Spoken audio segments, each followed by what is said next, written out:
Hello everyone, this is Vinod Kumar Jha. Welcome to my YouTube channel English with Jhaji.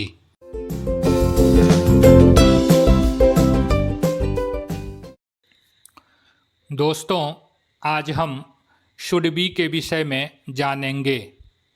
Should be का हिंदी में अर्थ होता है होना चाहिए।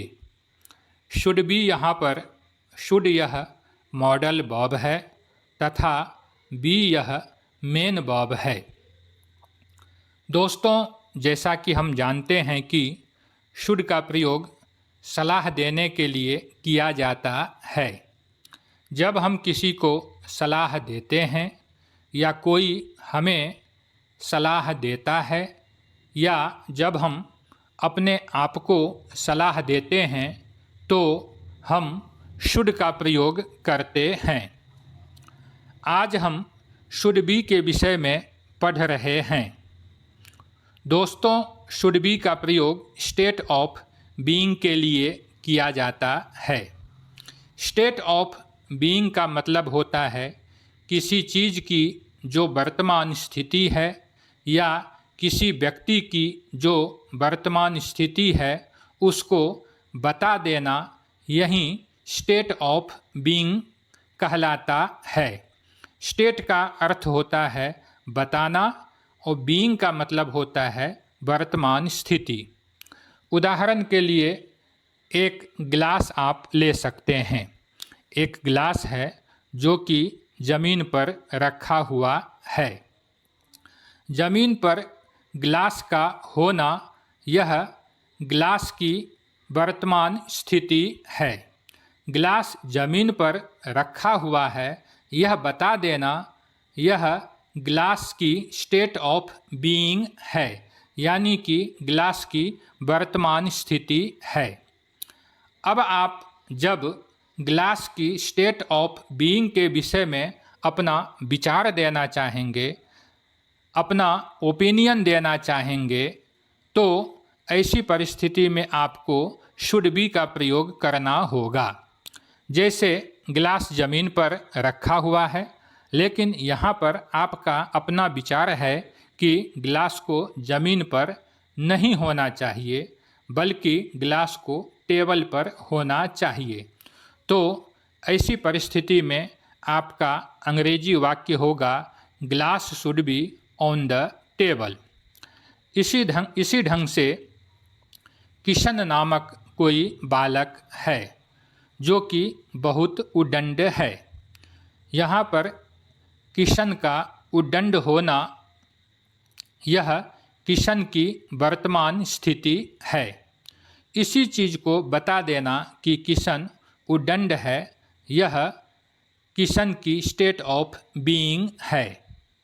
जब आप यहाँ पर अपना विचार देना चाहेंगे कि किशन को उद्दंड नहीं होना चाहिए अपितु किशन को विनम्र होना चाहिए, तो आप शुड बी का प्रयोग करेंगे और शुड बी का प्रयोग करते हुए आपका अंग्रेजी वाक्य होगा किशन शुड बी पोलाइट। दोस्तों, अभी तक हमने यह जाना कि शुड बी का प्रयोग हमें तब करना चाहिए जब स्टेट ऑफ बीइंग के विषय में, यानी कि किसी चीज़ या किसी वस्तु की जो वर्तमान स्थिति है या किसी व्यक्ति की जो वर्तमान स्थिति है उसके विषय में जब हम अपना विचार देंगे तो हम शुड बी का प्रयोग करेंगे। इसी तरह से शुड बी का प्रयोग अनुमान के लिए, यानी कि अंदाज़ा लगाने के लिए भी किया जाता है। जैसे गोपाल नामक कोई अध्यापक है, उसके विद्यालय का टाइम है 10 बजे से लेकर शाम के 5 बजे तक का। अभी 7 बज रहा है, तो आप सामान्य रूप से यह अनुमान लगा सकते हैं, यह अंदाज़ा लगा सकते हैं कि गोपाल अभी घर पर होगा। तो इस तरह से जब आप अनुमान लगाएंगे, अंदाज़ा लगाएंगे, तो आपका सेंटेंस इस प्रकार से होगा कि Gopal should be at home. तो इस तरह से अभी तक हमने जाना कि किसी भी चीज़ की या किसी व्यक्ति की जो वर्तमान स्थिति है उसके विषय में जब हम अपना विचार देंगे या किसी चीज़ या किसी व्यक्ति के विषय में जब हम अंदाज़ा लगाएंगे तो हमें शुड बी का प्रयोग करना चाहिए। दोस्तों, शुड बी का प्रयोग करते हुए हम विभिन्न प्रकार के वाक्य बना सकते हैं। इसी क्रम में जब हम शुड बी का प्रयोग करते हुए जब पॉजिटिव सेंटेंस यानी कि सकारात्मक वाक्य बनाएंगे तो हमारे वाक्य का क्या स्ट्रक्चर होगा उसके विषय में हम जानते हैं। दोस्तों, सबसे पहले हम वाक्य बनाने के लिए सब्जेक्ट लिखेंगे। उसके बाद हमें शुड बी का प्रयोग करना चाहिए। उसके बाद यदि आपके वाक्य में नाउन का प्रयोग किया गया है तो आप नाउन लिखेंगे, या फिर यदि आपके वाक्य में एडजेक्टिव का प्रयोग हुआ है तो आप एडजेक्टिव का प्रयोग करेंगे। इस स्ट्रक्चर को ध्यान में रखते हुए हमने कुछ वाक्य बनाए हैं जो इस प्रकार से है। I should be in school, मुझे विद्यालय में होना चाहिए। ध्यान दीजिए, मैं अभी कहीं अन्य जगह पर बैठा हुआ हूँ। यहाँ पर मेरा खुद के विषय में विचार है कि मुझे विद्यालय में होना चाहिए। अतः हमारा अंग्रेजी वाक्य बना I should be in school. You should B at home, तुम्हें घर पर होना चाहिए। दे शुड बी पोलाइट, उन लोगों को विनम्र होना चाहिए। ही शुड बी एजुकेटेड, उसे शिक्षित होना चाहिए। दोस्तों, यह एक अनुमानित वाक्य भी हो सकता है। एक व्यक्ति है जिसे देखने से, उसके हाव भाव से, उसके पहनावे से, उसके बोलने के ढंग से हमें ऐसा अनुमान लग रहा है, हम अंदाज़ा लगा रहे हैं कि वह पढ़ा लिखा है, वह शिक्षित है। तो इस प्रकार से जब हम अनुमान लगाएंगे तो हमारा वाक्य होगा he should be educated. Be should be knowledgeable, हम लोगों को जानकार होना चाहिए। She should be in that room, उसे उस रूम में होना चाहिए। यह वाक्य अंदाज़ा के लिए भी हो सकता है तथा सलाह देने के लिए भी हो सकता है। दोस्तों, शुड बी का प्रयोग करते हुए जब हम नेगेटिव सेंटेंस बनाएंगे तो हमारे वाक्य का स्ट्रक्चर इस प्रकार से होगा। सबसे पहले सब्जेक्ट आएगा, उसके बाद हम शुड नॉट बी का प्रयोग करेंगे। दोस्तों, शुड नॉट को हम संक्षेप में शुडंट भी लिख सकते हैं। उसके बाद आपके वाक्य के अनुसार नाउन या एडजेक्टिव का प्रयोग होगा। इस स्ट्रक्चर को ध्यान में रखते हुए कुछ वाक्य बनाए गए हैं जो इस प्रकार से हैं। You should not be angry, तुम्हें गुस्सा नहीं होना चाहिए। आई शुडंट बी क्रूअल, मुझे बेरहम नहीं होना चाहिए। Gita shouldn't be excited, Gita को उत्तेजित नहीं होना चाहिए। He shouldn't be in the kitchen, उसे रसोई में नहीं होना चाहिए। दे शुडंट बी हेयर, उन लोगों को यहाँ नहीं होना चाहिए। अब हम शुड बी का प्रयोग करते हुए जब इंट्रोगेटिव सेंटेंस यानी कि प्रश्नवाचक वाक्य बनाएंगे तो हमारे वाक्य का क्या स्ट्रक्चर होगा उसके विषय में जानते हैं। सबसे पहले हम इंट्रोगेटिव सेंटेंस बनाने के लिए शुड का प्रयोग करेंगे। उसके बाद सब्जेक्ट का प्रयोग होगा, उसके बाद बी का प्रयोग होगा तथा सबसे अंत में वाक्य के अनुसार यदि आपके वाक्य में नाउन है तो आप नाउन का प्रयोग करेंगे, या फिर यदि आपके वाक्य में एडजेक्टिव है तो आप एडजेक्टिव का प्रयोग करेंगे। इस स्ट्रक्चर को ध्यान में रखते हुए कुछ वाक्य बनाए गए हैं। वे इस प्रकार से हैं। Should Gopal be in Gujarat? क्या गोपाल को गुजरात में होना चाहिए? Should I be a singer? क्या मुझे गायक होना चाहिए? Should they be in gym? क्या उन लोगों को व्यायामशाला में होना चाहिए? Should it be more salty? क्या यह और नमकीन होना चाहिए? Should Ravi be a teacher? क्या रवि को एक अध्यापक होना चाहिए? दोस्तों, शुड बी का प्रयोग करते हुए जब हम नेगेटिव इंट्रोगेटिव सेंटेंस यानी कि नकारात्मक प्रश्नवाचक वाक्य बनाएंगे तो हमारे वाक्य का क्या स्ट्रक्चर होगा, हम उसके विषय में जानते हैं। दोस्तों, जब हम शुड नोट का संक्षेप में शुडंट प्रयोग करेंगे तो सबसे पहले हम शुडंट लिखेंगे, उसके बाद सब्जेक्ट आएगा, उसके बाद बी का प्रयोग किया जाएगा तथा सबसे अंत में वाक्य के अनुसार यदि आपके वाक्य में नाउन का प्रयोग किया गया है तो आप नाउन लिखेंगे, या फिर यदि आपके वाक्य में एडजेक्टिव का प्रयोग किया गया है तो आप एडजेक्टिव लिखेंगे। दोस्तों, यहाँ पर ध्यान देने योग्य बात यह है कि जब आप शुड नोट को संक्षेप में शुडंट नहीं लिखेंगे, यानी कि शुड का अलग प्रयोग करेंगे तथा नोट का अलग प्रयोग करेंगे, तो आपके वाक्य का स्ट्रक्चर कुछ भिन्न हो जाएगा।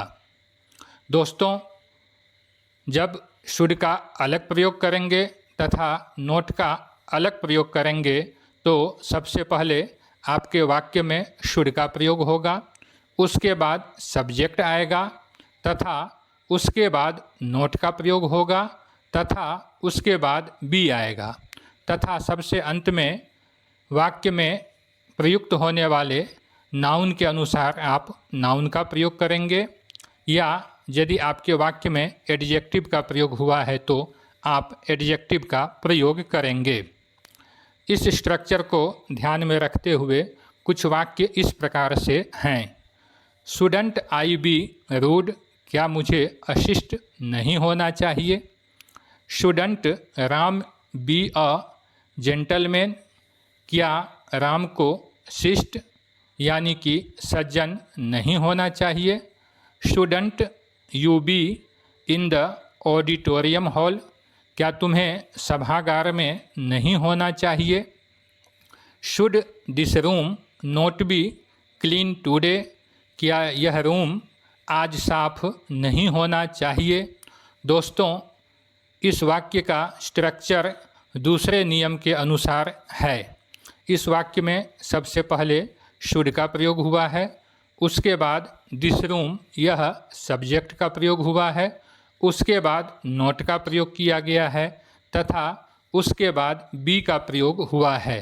क्योंकि इस वाक्य में शुड का हमने अलग प्रयोग किया है तथा नोट का अलग प्रयोग किया है, हमने शुड नोट को मिला करके संक्षेप में शुडंट का प्रयोग नहीं किया है। Next is shouldn't Kartik be honest? क्या कार्तिक को ईमानदार नहीं होना चाहिए? दोस्तों, अब हम शुड बी के साथ जब B4 यानी कि B1 के साथ ING का प्रयोग करेंगे तो शुड बी प्लस B4 का हिंदी में क्या अर्थ होगा? शुड बी प्लस B4 का किस परिस्थिति में प्रयोग करेंगे तथा शुड बी प्लस B4 से बनने वाले वाक्य कैसे होते हैं, इन सभी के विषय में जानेंगे। दोस्तों, शुड बी के साथ जब हम B4 का प्रयोग करते हैं तो उसका हिंदी में अर्थ होता है हो रहा होना चाहिए। दोस्तों, उदाहरण के लिए हमने एक वाक्य लिखा है, you are watching TV at this time, you should be reading. तुम इस समय टीवी देख रहे हो, तुम्हें पढ़ रहा होना चाहिए। दोस्तों, कोई बालक है जिसको कि वर्तमान समय में पढ़ रहा होना चाहिए, लेकिन वह बालक पढ़ नहीं रहा है, किंतु पढ़ने के स्थान पर टीवी देख रहा है। तो ऐसी परिस्थिति में उसकी क्रिया को देखते हुए, उसके एक्शन को देखते हुए, उस बालक की जो माँ है या जो पिताजी हैं, वह इस प्रकार के सेंटेंस को बोल सकते हैं, you are watching TV at this time, you should be reading. यानी कि तुम इस समय टीवी देख रहे हो, तुम्हें तो इस समय पढ़ रहा होना चाहिए। दोस्तों, इसी प्रकार से शुड बी के साथ जब हम गोइंग का प्रयोग करेंगे तो उसका हिंदी अर्थ होगा जा रहा होना चाहिए। शुड बी राइटिंग यानी कि लिख रहा होना चाहिए। शुड बी स्टडिंग यानी कि अध्ययन कर रहा होना चाहिए। दोस्तों, शुड बी के साथ जब हम B4 का प्रयोग करेंगे, यानी कि B1 के साथ ING का प्रयोग करेंगे, तो हमारे वाक्य का क्या स्ट्रक्चर होगा, अब हम उसके विषय में जानते हैं। दोस्तों, सबसे पहले हम सब्जेक्ट का प्रयोग करेंगे, उसके बाद शुड बी लिखेंगे तथा अंत में B4 यानी कि B1 के साथ ING का प्रयोग करेंगे। दोस्तों, यह स्ट्रक्चर पॉजिटिव सेंटेंस के लिए है। इस स्ट्रक्चर को ध्यान में रखते हुए कुछ वाक्य इस प्रकार से हैं। He should be attending the class, उसे कक्षा अटेंड कर रहा होना चाहिए। Payal should be going to Delhi, Payal को दिल्ली जा रही होना चाहिए। It should be raining outside, बाहर वर्षा हो रही होनी चाहिए। दोस्तों, जब हम शुड बी के साथ B4 का प्रयोग करते हुए नेगेटिव सेंटेंस बनाएंगे तो हमारे वाक्य का स्ट्रक्चर इस प्रकार से होगा। दोस्तों, सबसे पहले हम सब्जेक्ट का प्रयोग करेंगे, उसके बाद शुड का प्रयोग होगा, उसके बाद नोट का प्रयोग होगा तथा उसके बाद बी का प्रयोग होगा तथा सबसे अंत में B4 यानी कि B1 के साथ ING का प्रयोग करेंगे। दोस्तों, शुड नोट को हम संक्षेप में शुडंट भी लिख सकते हैं। इस स्ट्रक्चर को ध्यान में रखते हुए कुछ वाक्य इस प्रकार से हैं। You should not be eating breakfast, तुम्हें नाश्ता नहीं कर रहा होना चाहिए। Mother shouldn't be knitting sweater, माँ को स्वेटर नहीं बुन रही होना चाहिए। I am giving you 2 sentences. Translate the above sentences into English according to the rules and type your answer in comment box. यदि यह वीडियो आपको पसंद आए तो please like, share and comment my video. Don't forget to subscribe my channel. Thanks for watching.